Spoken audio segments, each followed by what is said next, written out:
indi raporo na bahitiyemo ya commission permanente des mandats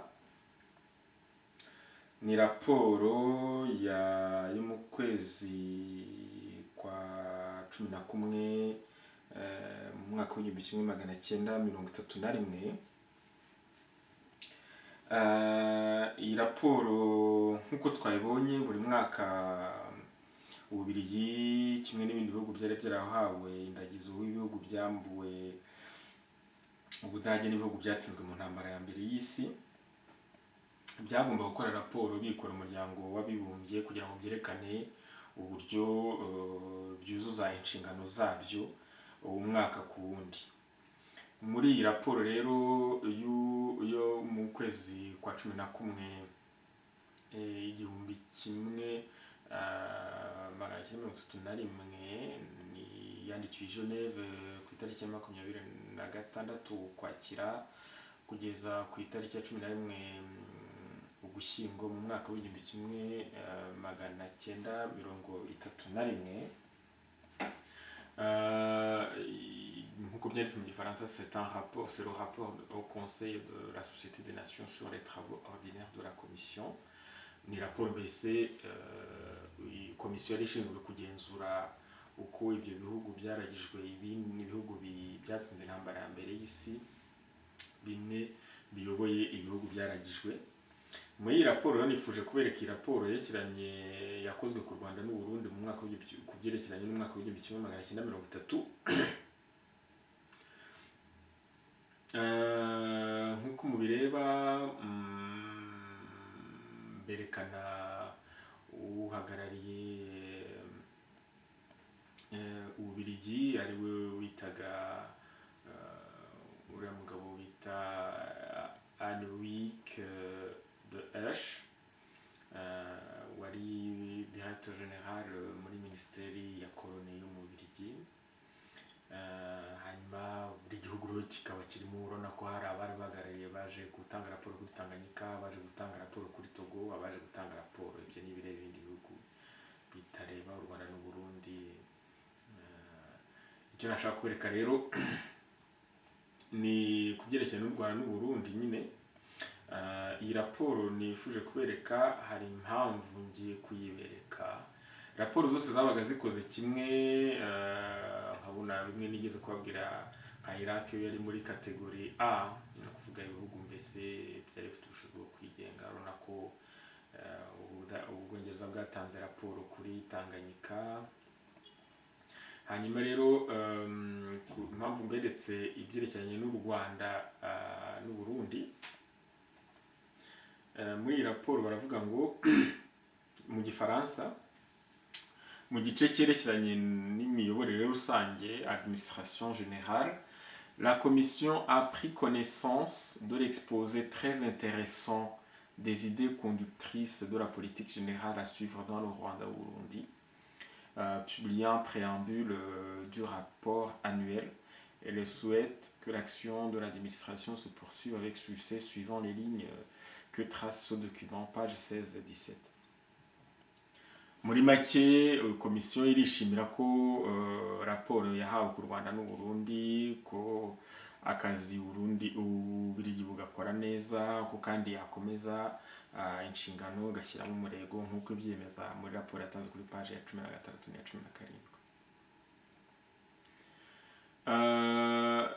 Raporo ikindi hamwe n'impamvu nshatse kubereka iyi raporo y'umuryango w'abibumbye, mu gifaransa baravuga ngo la commission a constaté de fréquentes destitutions de chefs et sous-chefs motivées par une opposition passive aux directives de l'autorité mandataire.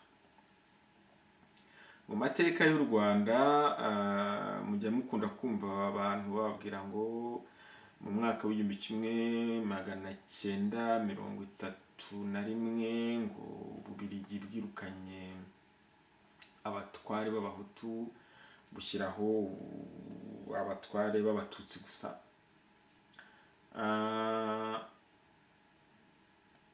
Ntago hano icyo nje kuvuga rubavuga ngo ibyo ni ukuri cyangwa si ukuri. Icyo nje kuvuga ni uko muri raporo y'umuryango w'abibumbye iravuga ngo iyi komisiyo y'umuryango w'abibumbye yabonye ko havanyweho abatware n'ababungirije benshi ngo hashingiwe ku kuba batubahiriza ku bunebwe bashyira mu kubahiriza cyangwa se mu bugande ku mategeko bahabwa n'Ababiligi. Buri wese ubwo yakwisesengurira, ni ukuvuga ngo Ababiligi birukanye abashefu n'abasushefu bose babonaga yuko baganda badashyira ingufu mu gushyira mu bikorwa amategeko y'Ababiligi. La Commission a pris note de ce que la puissance mandataire se préoccupe de cet état de choses et qu'elle escompte avec confiance une collaboration plus sûre et plus active de la part de nouveaux éléments appelés à succéder au chef défaillant. Elle attacherait du prix à être tenu au courant des résultats qui seront obtenus dans ce sens. Komisiyo ikavuga ko yizeye neza ko Ububirigi buzagerageza gukora neza bisumba, kandi komisiyo ikezera ko abasushefu n'abashefu bashyashya bazagerageza gukorana neza n'Ububirigi kugira ngo akazi gakorwe neza muri make.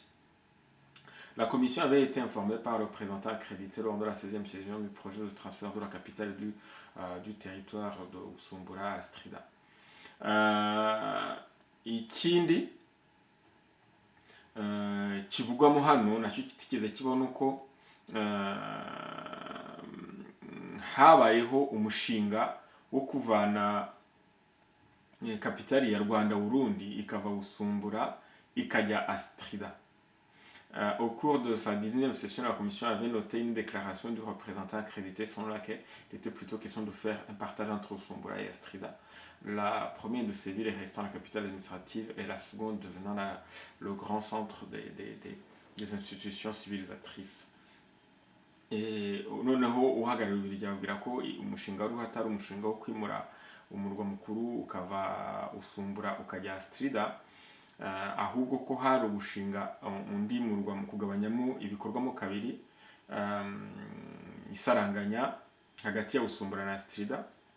Bujumbura ikaba umujyi umurwa mukuru w'ubutegetsi, hanyuma undi Astrida ikaba umurwa mukuru w'umuco ukwirakwiza mico w'umuco muri rusange.